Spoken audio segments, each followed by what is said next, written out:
this way, yes. Welcome to my trophy room. I hope you'll forgive a certain amount of pride on my part. Is this good, right here? The light? Yes, perfect. You've got enough light? All right, great.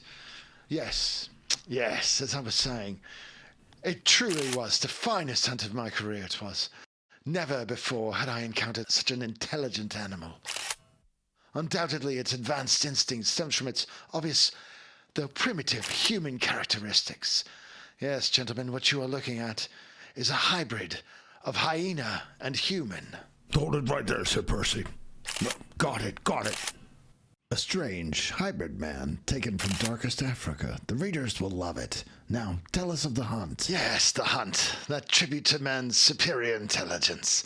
That wonderful possession that shapes his destiny as leader of the animal kingdom. And of course, gentlemen, you shall have your exclusive, the whole story. But first, a drink. Sounds great. Yes, break out the good stuff, Sir Percy. Very well, gentlemen. Raise your glasses in a toast to the second most beautiful species in the world. I can't tell if it's grotesque or beautiful, but it's in such a fine state of preservation. The eyes, they appear fluid, alive even.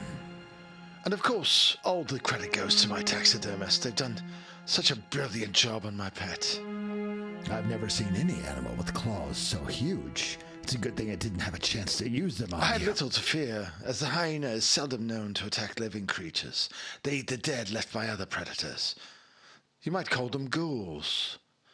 Anyway, we've had enough questions for a while. Let's relax, and I'll get on with the tale of how I captured this magnificent brute.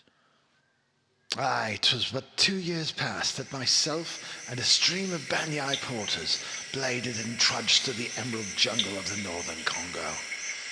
As a month of toils eclipsed, we came upon the Wambutu village. I'd hoped to find the one who could answer my questions. Wataita! Wataita! Yes. Is he understanding me? Is he getting this? Wataita! With some mixture of reverence and confusion, they led me through the village to the hut that lay furthest from the others. And as I pushed the sable skin that lined the doorway to one side, I saw an elderly man, surrounded by goddesses of Nubian beauty. Wataita, the toothless tribal elder, the possessor of secrets, the guardian of eldritch answers. Wataita at last. As if in a fever, I asked the old man question after question, and if he was surprised by my deep and intimate knowledge of their myths and legends, his wizened features did not betray it. At last, when I had finished my queries, he looked up, but said nothing. He merely removed a gnarled hand from his ragged sleeve, and with a jagged nail, he inscribed a map into the very earth before him, a map that was eerily, uncannily accurate. You say that is the place where I shall find them. It's merely a day's march from here. Soon the prize shall be mine. Then the aged mystic locked eyes with me, and he began to speak. And throughout that still and snarl-shrouded night, he spoke at length of many things, myths, legends, and things I still cannot understand.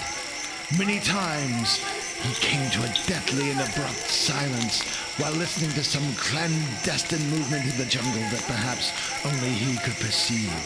Often, his narrative was punctuated with a mask of fear that spread across his ancient visage.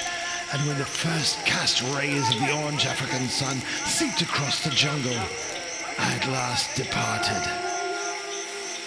And that very afternoon we discovered the first claw and pad tracks of our fearless game. These are its tracks. They have to be. There could be none other. And they're fresh. Only a couple of hours old. The tribesmen began shouting to one another, and I saw the stain of fear spread throughout the party. They sensed possible slaughter ahead. Soon the night would come, and their fears would only grow. The poor devils, they're terrified. I only hope they stand their ground when the time is at hand. We made camp that night, and I lay down, my mind filled with great anxiety and determination. My senses seemed to reel, but the African night ushered me to a deep and fathomless sleep. and I did not hear the commotion outside. But the next morning... Bloody hell, they're gone. Every last one of them.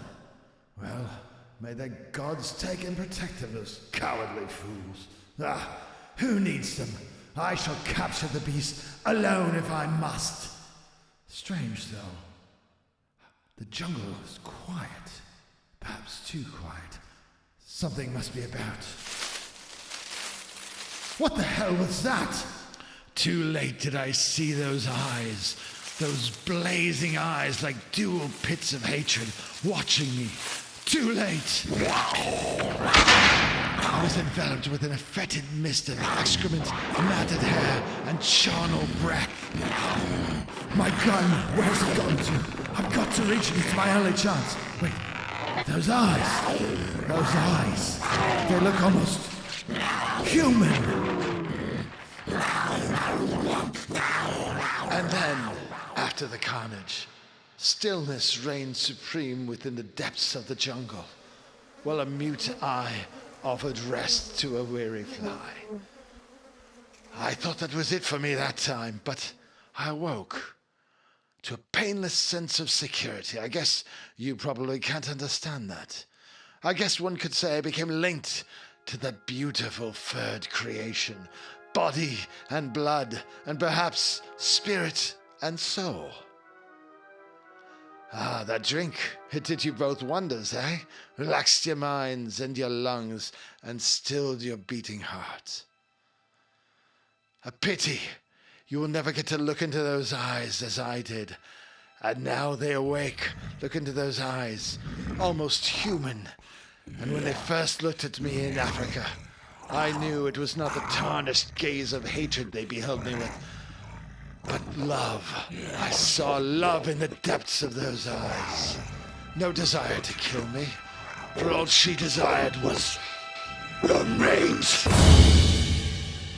A strange tingling sensation arouses within the mouth, and lust for carrion devours reason. The mouth salivates as stiff flesh is pressed to hunger-ridden lips. The aroma of a hideous feast fills their nostrils. A fleshy fragment is lulled across a broad tongue, and its flavor comes to life upon perverted taste buds. And it is good.